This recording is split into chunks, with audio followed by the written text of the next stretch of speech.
Afternoon, everybody. My name is Dan. I'm the Jazz Shepherd. Welcome to my channel. Please subscribe if you enjoy what you see. We're covering the major jazz labels, and we've covered all the major independent labels from the East Coast to the Chicago to the West Coast. And now I want to touch on the major labels. There's 4 labels that were national distribution that go back. Columbia and Decca go back to the Wax Cylinder days. You know, Capitol comes up in the, I believe, in the late 40s. And Decca, RCA. So RCA, Columbia, and Decca all go back forever. And so we're talking Wax Cylinders, phonograph players, Victrolas, 78s, right up into the 10-inch. And these also major labels were the first ones to really embrace the 12-inch LP. And they're really the ones who put the pressure on the smaller jazz labels to follow suit, because if your major labels are doing it, it's only a matter of time for your small labels just have to follow. And that transition was really tough on some of the small labels. Some of them tried to hold out. Alfred Lion from Blue Note waited because you have this huge stock of inventory of 10-inch LP, 10-inch jackets, and all of a sudden you got to switch it all because the trend has changed. And it's not an inexpensive transition, you know. And so some of the major labels did it happily, knowing that it was going to hurt some of their competition. But digging into Columbia, 54 they jump into the 500 series, and it goes all the way up into 2,500. Every album is sequential. So there's some 2,500 records from Columbia up until they changed their sequence, and I think it's 1969 or 70 or so they changed the number pretty dramatically, and it becomes kind of a whole new sequence. But this sequence isn't just jazz. It's a lot of things. And so in I'm going to cover today up to 1,400, from 500 to 1,400, 900 records. Of that, maybe 100 of them are jazz. A lot of the rest of it's crap. You know what I mean, to be kind. There's some good stuff in there, but a lot of it's really schmaltzy. Remember, these labels are selling in the Woolworths and the 5 and dime stores across the country. And so what you had to sell in Manhattan, you had to sell in Wichita. What you wanted to sell in Montgomery, you wanted to sell in Montpelier. See what I'm saying? What you wanted to sell in San Diego had to sell in Montauk. So they were making very safe, very conservative music. And in the mid-50s, post-war, there's a ton of racial tension that's kind of being covered up.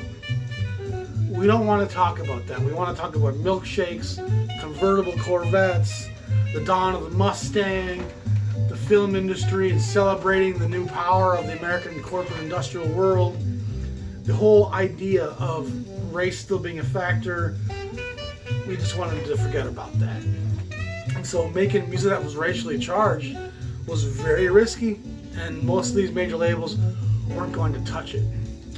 This is partly what makes Blue Note, Prestige, Riverside, Emercy, Argo, these great labels that are doing racially charged, passionate, heart-speaking music so important, and why the music sounds so vital and urgent today is because there was an urgency to it. And on the major labels, you're not going to get that. What you will get consistently from Jazz and Columbia is this. Sorry. Benny Goodman from 20 years ago. Ellington.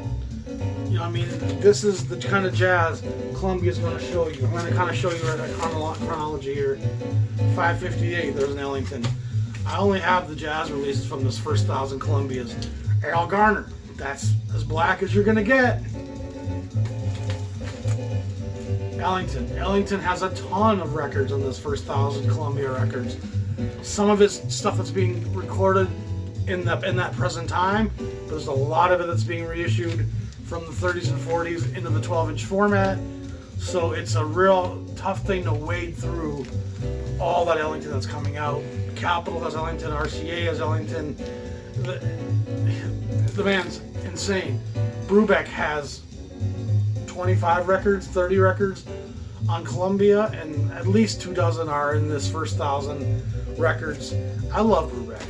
You know, I like his fantasy stuff, and I love almost all of his Columbia stuff. And he's a fantastic, very rhythmic player. They never eschew melody. They always have a prominent melody line going on.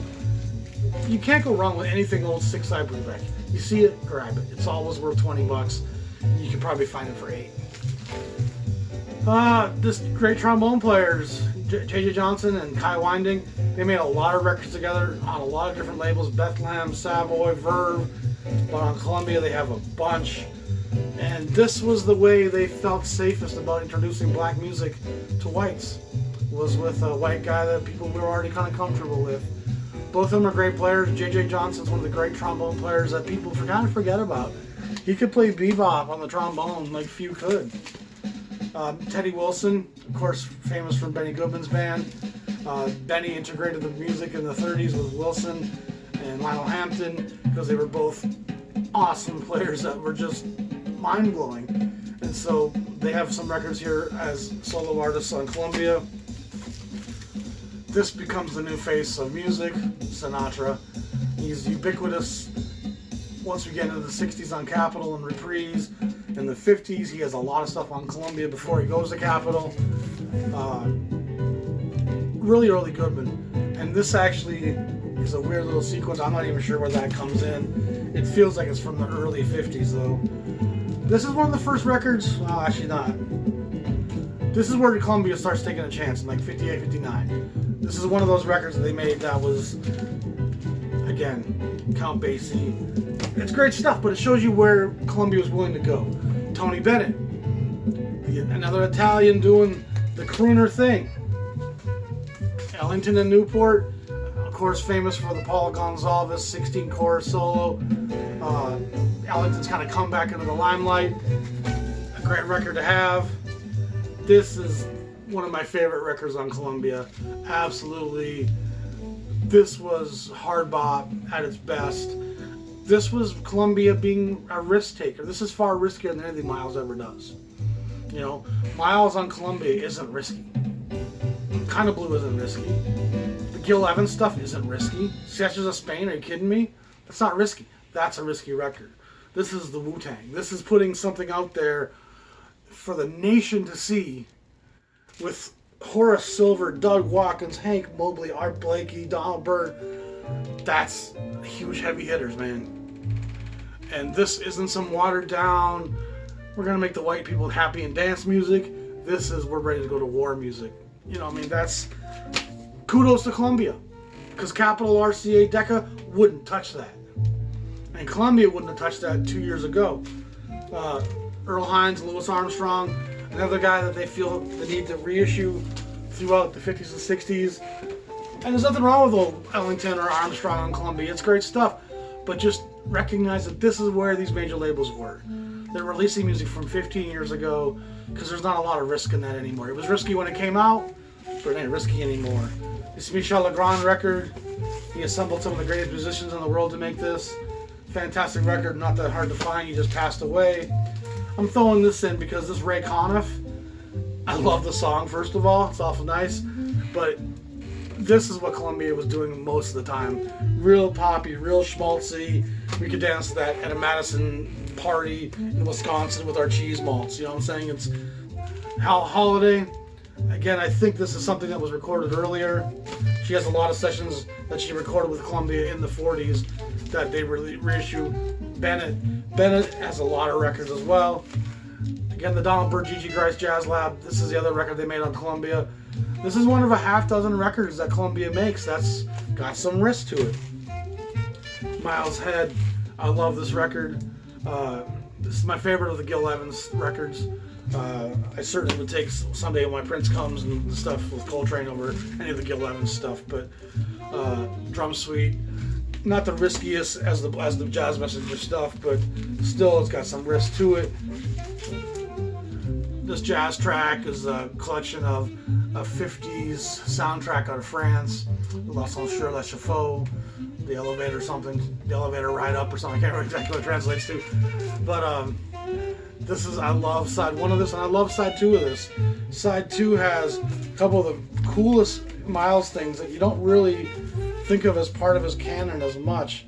But that On Green Dolphin Street and Stella by Starlight, fantastic. Forget about it. Porgy and Bess, another one of the Gil Evans. Jerry Mulligan is another great player from the West Coast that he's everywhere. He's on every label you can think of. Never go wrong. This is Jazz 101.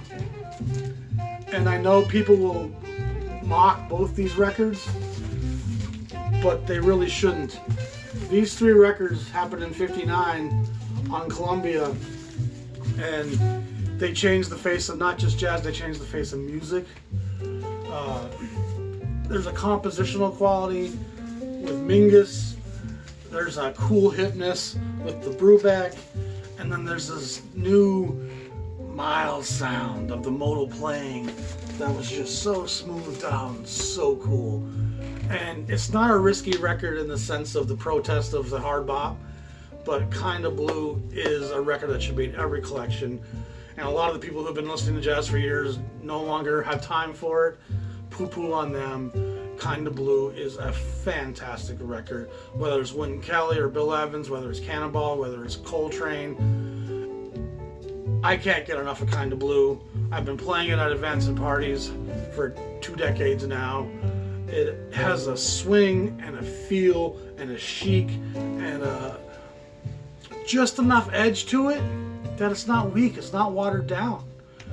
It's full of feel, it's full of groove, it's full of beautiful melodic passages.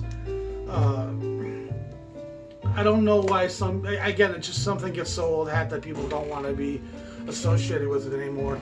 But you cannot go wrong with Kinda Blue. It truly is one of the great records of all time, one of the great jazz records of all time, and for me it shines above most Miles Davis records. Miles Davis doesn't make, to me, a lot of great records without having great players around him. You know, and if you ask me what the best Miles Davis record that doesn't have John Coltrane or Wayne Shorter or Gil Evans on it, that list, 7 Steps to Heaven, Miles, some of his early Prestige stuff, but that stuff doesn't stand up, you know. All the great Miles Davis records, there's a giant on that record as his sideman that's kind of carrying part of that at least. Columbia deserves a real round of applause because they do move to the foreground of risk-taking jazz, even as jazz is becoming less and less popular. As we get into the 60s, jazz becomes very much a forgotten music and art form. It's a language that's no longer spoken, and yet they're still signing the Monks and putting out records that are pretty risky given the political climate in America. And it doesn't touch what Blue Note's doing in terms of that real honest expression, emoting through these guys, saying some of the dark things and protest related stuff that you're going to get on some of those smaller labels. But Columbia still took chances, and they still moved to the foreground as being one of the great labels. And because of the distribution of the Columbia records, you're getting Art Blakey and the Jazz Message and Dave Brubeck and Miles Davis and Charles Mingus coast to coast for the first time.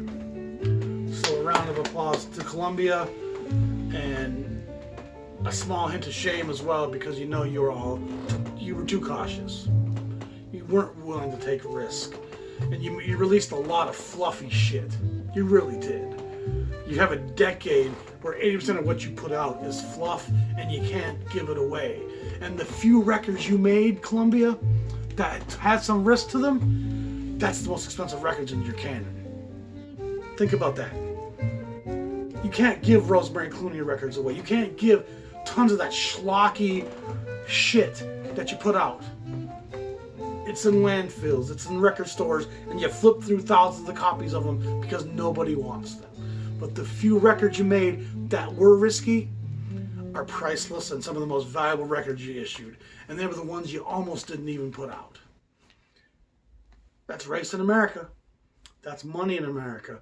So anyway, that wraps up Columbia. Next week I'm going to touch on Capitol. We're going to do Decca, RCA, and Liberty, and then do a various thing. Then we're going to wrap up season 1. Thank you all for watching. Subscribe to my channel. Let me know what you think. Appreciate your feedback. What's your favorite Columbia record? Let me know. Have a good day. Peace.